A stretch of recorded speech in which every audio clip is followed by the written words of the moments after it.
Okay, good evening बच्चों। I hope आप सब ठीक ठाक हो। प्लीज अपनी सेहत का ध्यान रखो और खूब अच्छे से पढ़ाई करते रहो। हम लोग मैक्रो इकोनॉमिक्स की क्लास के अंदर चैप्टर नंबर 3 पे एंटर कर गए थे।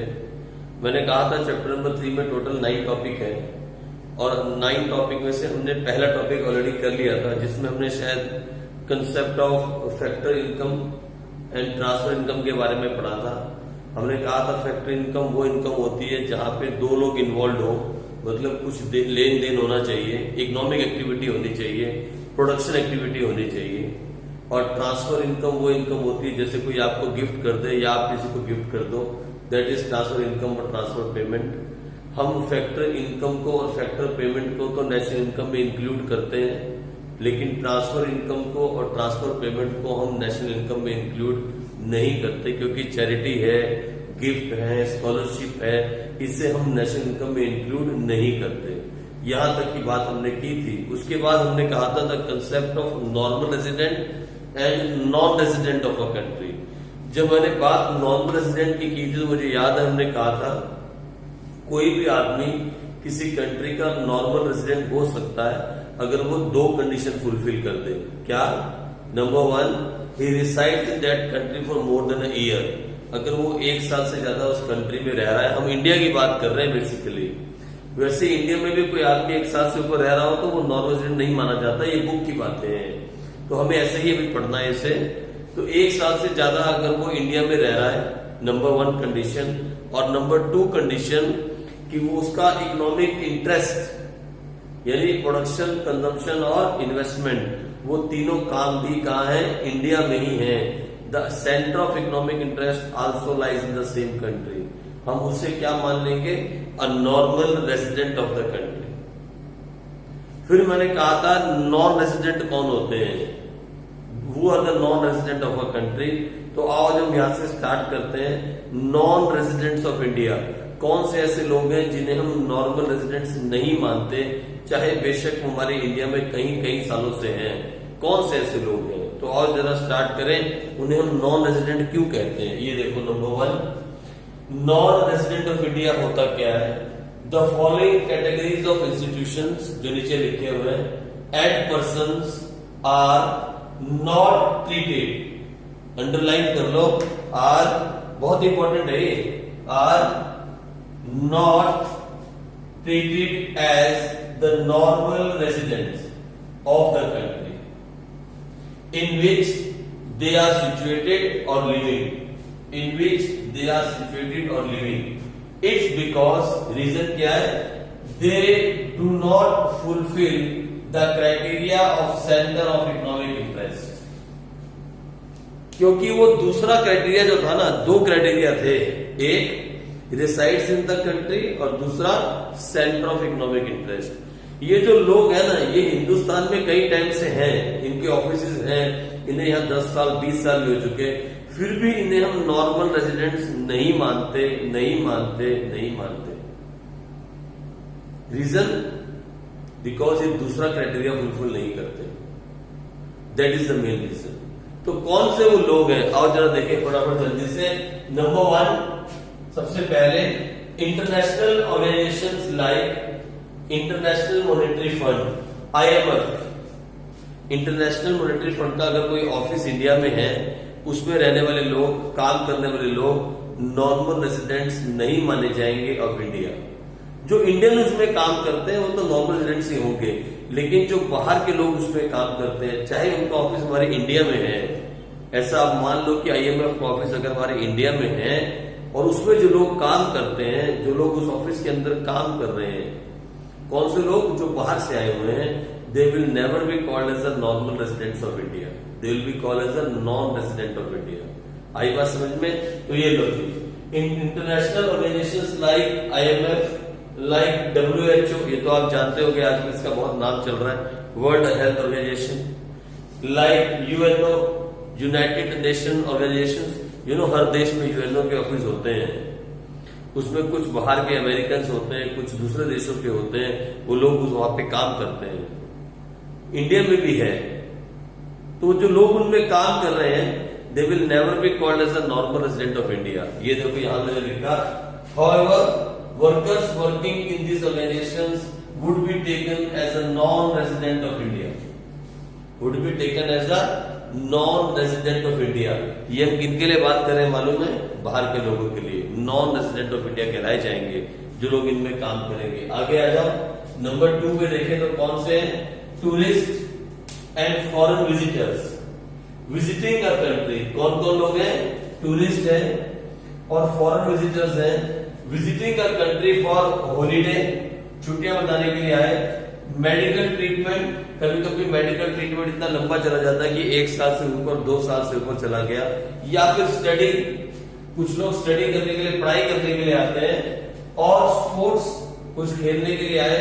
और कॉन्फ्रेंसेस ETC, यानी जो लोग यहाँ पे विजिटर के रूप में आए या स्पोर्ट्समैन के रूप में आए या स्टूडेंट के रूप में आए या हॉलिडे मनाने के लिए आए या कुछ कॉन्फ्रेंसेस के लिए आए, उन लोगों को हम नॉर्मल रेजिडेंट्स ऑफ इंडिया नहीं मानते।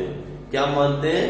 Non resident of India. आपको इस बात को कई बार रिवाइज करना होगा, ये इंपॉर्टेंट है। मैं कभी भी नहीं कहता किसी चीज को आप बहुत बार रट्टाफिकेशन मारो, कभी भी नहीं कहूंगा। ये भी नहीं कहूंगा रट्टा मारो। आप कॉन्सेप्ट को समझो कि नॉर्मल रेजिडेंट कौन है और नॉन रेजिडेंट कौन है, और इसको अपने दिमाग में जितनी जल्दी आप इसको बिठा लोगे उतना आपके लिए फायदा होगा। नहीं भी बिठाओगे तो काम चल जाएगा, क्योंकि हम नेशनल को निकालते हुए कुछ बातें याद कर लेंगे, लेकिन फिर वही बात, क्यों करेंगे हम याद? हम याद नहीं करेंगे, हम समझेंगे। और नंबर 3 पे चले। नंबर 3 पे क्या बोलता है? The crew of foreign ships और वेसल्स और एयरक्राफ्ट ETC। अब देखो ना, ब्रिटिश एयरवेज की फ्लाइट हमारे इंडिया में आई, उसको उड़ाने वाला जो है वो ब्रिटिशर है, मतलब एक गोरा है, ब्रिटिश से बिलोंग करता है, ब्रिटिश सिटीजन है। वो यहाँ रेगुलर उसका आना जाना है इंडिया के अंदर। जब भी फ्लाइट आती है वो पायलट उसमें फ्लाइट लेके आता है और आके यहाँ पे होटल में ठहरता है। उसे हम किसी भी हालत में नॉर्मल रेजिडेंट ऑफ इंडिया नहीं मान सकते। उसे हम क्या कहेंगे? Non resident of India. ठीक है जी, आ जाओ उसके बाद आगे। Foreign staff of embassies and consulates and the member of foreign military establishment located in the country. Foreign staff of embassies, foreign staff of embassies, foreign staff यानी बाहर के लोग जो यहाँ की एम्बेसीज में काम कर रहे हैं। यहाँ ब्रिटिश एम्बेसी है, यहाँ अमेरिकन एम्बेसी है इंडिया में, यहाँ कनाडा की एम्बेसी है।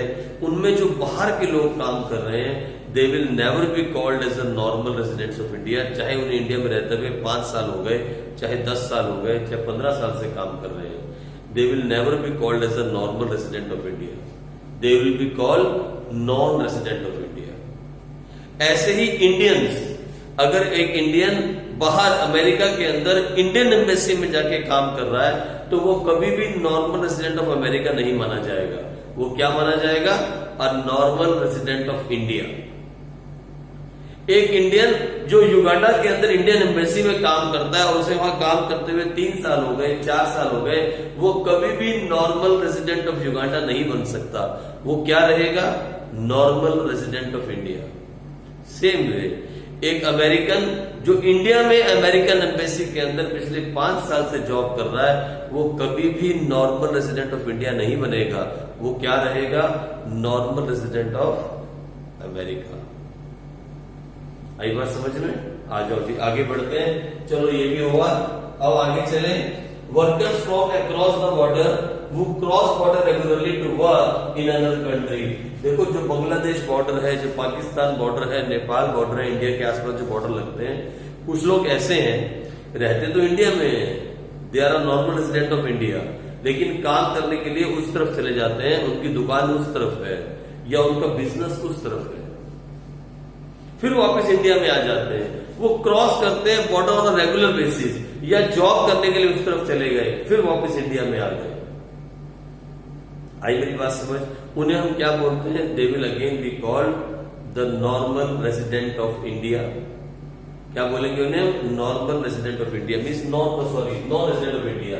Worker from across the borders who cross border regularly to work in another country. अगर कोई वहां से हमारे यहाँ पे काम करने आएंगे तो क्या कहलाएंगे? Non residents. ऐसे ही हमारे इंडियन अगर मान लो बांग्लादेश बॉर्डर में रोज जाएं और वहां जाके कुछ काम कर लेते हैं और फिर वापस आ जाते हैं शाम को, डेली क्रॉस करते हैं, they will be called normal resident of India, not non resident. ठीक है जी, चलो इस पॉइंट को भी ख्याल रखो। तो ये हमारे टोटल मैंने कितने लिखे, 5 पॉइंट है। हम इनको नॉर्मल रेजिडेंट्स नहीं कहते, हम इन्हें क्या कहते हैं, non resident of India. These are called non resident of India. अगर आपको इस पॉइंट में कंफ्यूजन हो रही है, अगर आपको इस पॉइंट में कंफ्यूजन हो है तो आप इस पॉइंट को छोड़ भी सकते हो। आप इस वाले पॉइंट को छोड़ दो, इसे नहीं पढ़ो, इसका यूज आगे नहीं आएगा, आप इसे छोड़ भी सकते हो। लेकिन अगर कंफ्यूजन है तो छोड़ दो, आप सिर्फ यही 4 पॉइंट दिमाग में डाल दो। These are called non resident of India. आगे समझ? हाँ सर, आगे समझ। और नेक्स्ट टॉपिक पे चले, टॉपिक नंबर 3 की तरफ, जिसमें हम करें what is the meaning of domestic territory of India. एक कंट्री की डोमेस्टिक टेरिटरी को कैसे डिफाइन किया गया है इकोनॉमिक्स के अंदर। वो पॉलिटिकल मैप वाली टेरिटरी नहीं है, वो जो आप देखते हो ना पॉलिटिकल मैप ऑफ इंडिया, वो बात डोमेस्टिक टेरिटरी नहीं होती। डोमेस्टिक टेरिटरी क्या होती है, अब उसके बारे में पढ़ें और फिर हम आगे चले टॉपिक नंबर 3 की तरफ। आगे नोट कर लो please.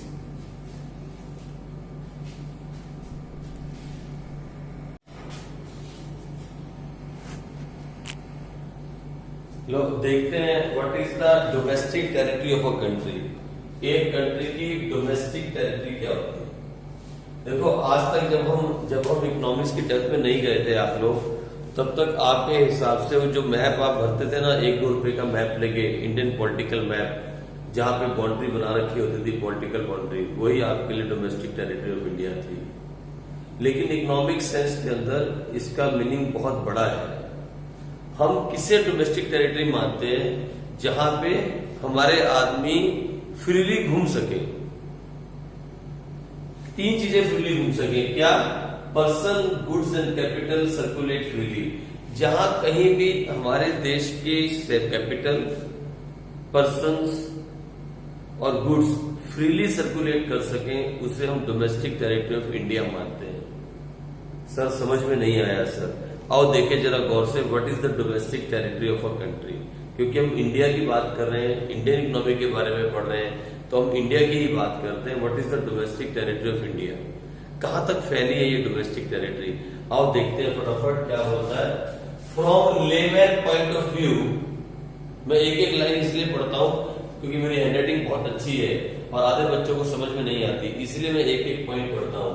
From layman point of view, domestic territory includes only political frontier, मतलब उसके हिसाब से तो वो जो मैप है, पॉलिटिकल बाउंड्री वही है of a country. But in economic sense it is much wider. अगर हम इकोनॉमिक्स की बात करें तो ये बहुत बड़ी है। और ये किसने बताया, अकॉर्डिंग टू यूएनओ। कौन है जी, अकॉर्डिंग टू यूएनओ। यूएनओ क्या बोलता है, यूएनओ बोलता है economic territory is that geographical territory administrated by a government within which a person, goods and capital circulate freely।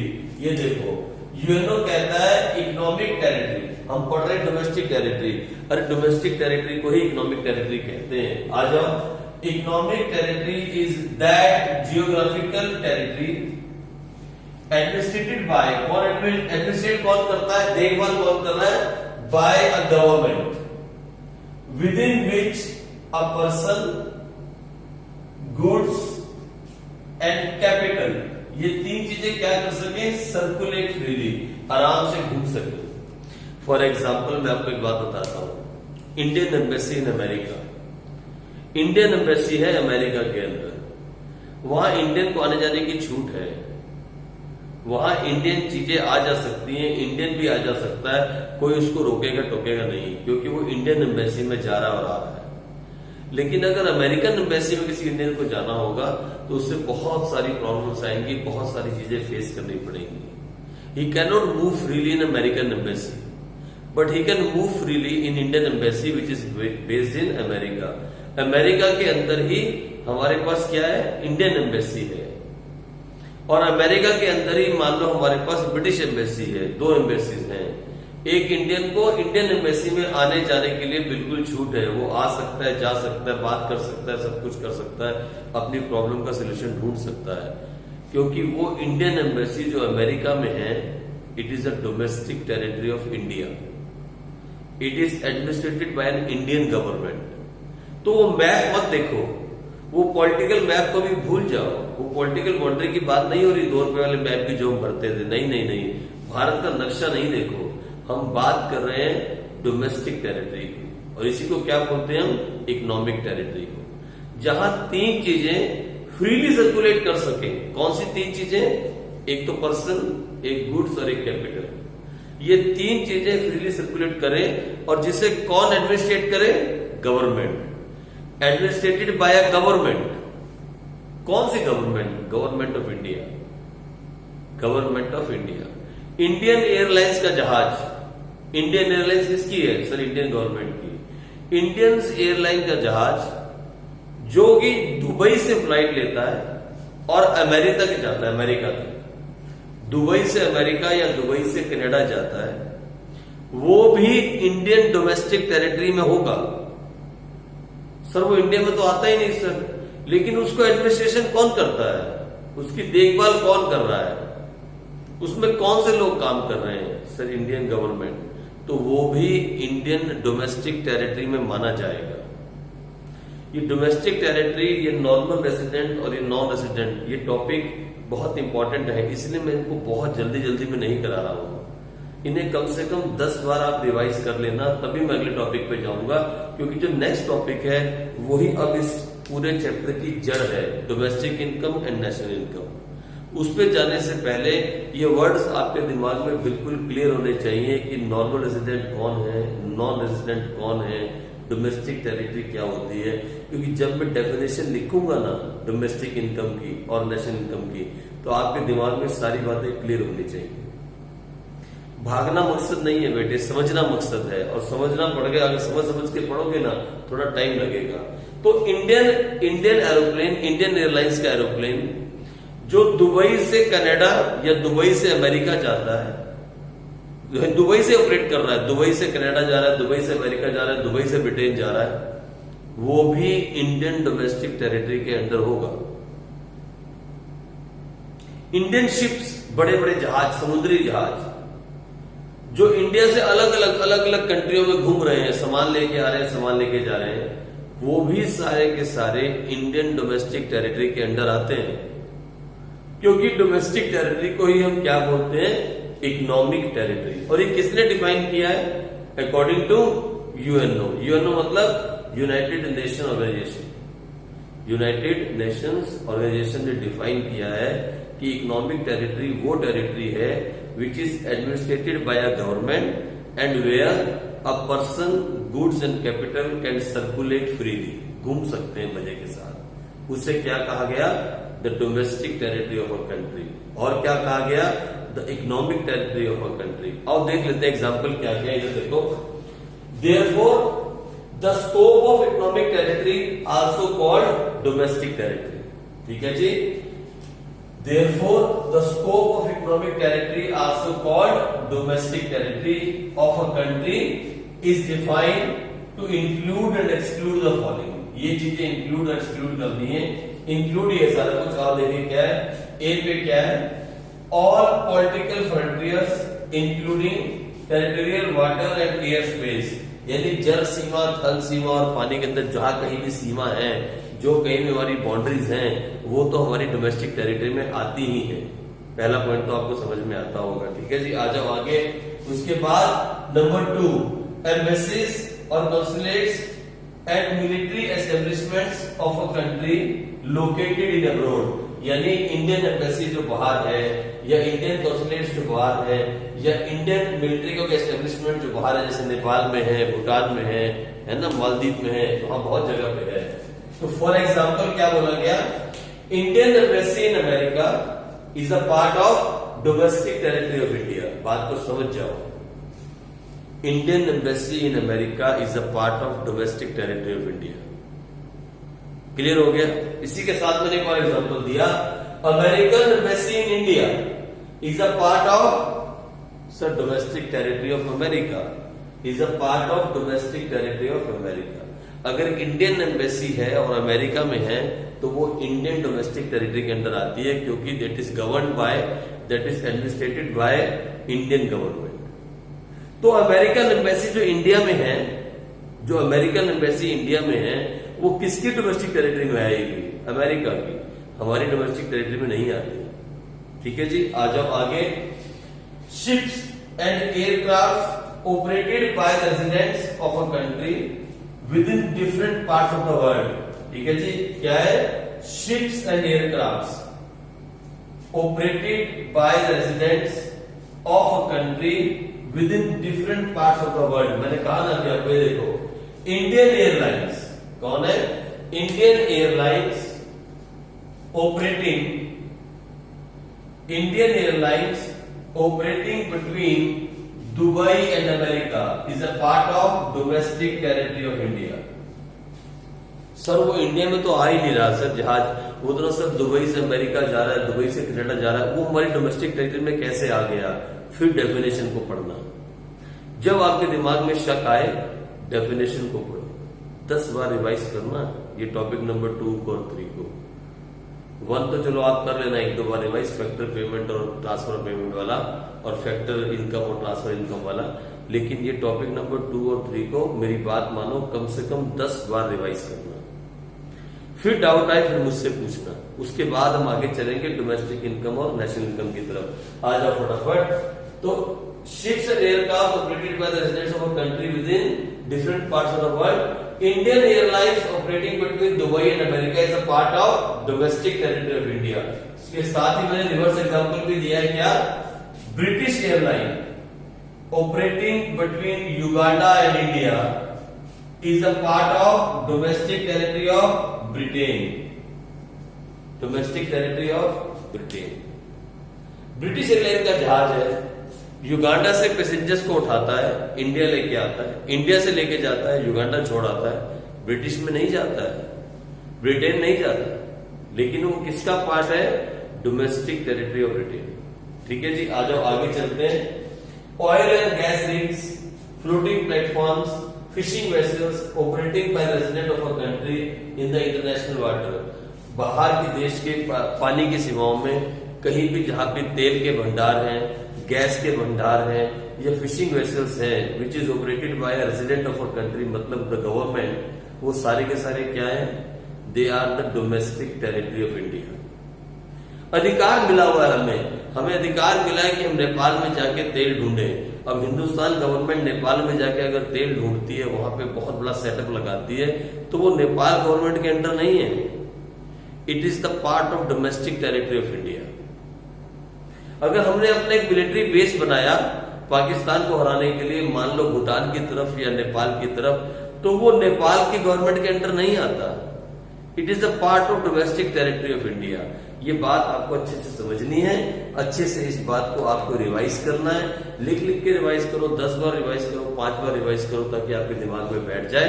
इसके बाद आगे हम चलेंगे कल टॉपिक नंबर 4 की तरफ, और उसके बाद ये चैप्टर में बाकी के टॉपिक इतने काम के नहीं रह जाएंगे, बस लास्ट के 2 टॉपिक रह जाएंगे, एक रियल जीडीपी और नॉमिनल जीडीपी, और दूसरा जीडीपी एंड वेलफेयर। यही 2 मेन टॉपिक रह जाएंगे, और कल मैं आपको दूंगा फिर गोल्डन रूल नंबर 2। मैंने आपसे 4 गोल्डन रूल का वादा किया था, मैं कल आपको गोल्डन रूल नंबर 2 दूंगा, लेकिन उसके पहले ये सारी बातें आपके दिमाग में सेट होकर बैठनी चाहिए। ठीक है जी, चलो कल मिलते हैं बच्चों, तब तक के लिए नमस्कार, बाय।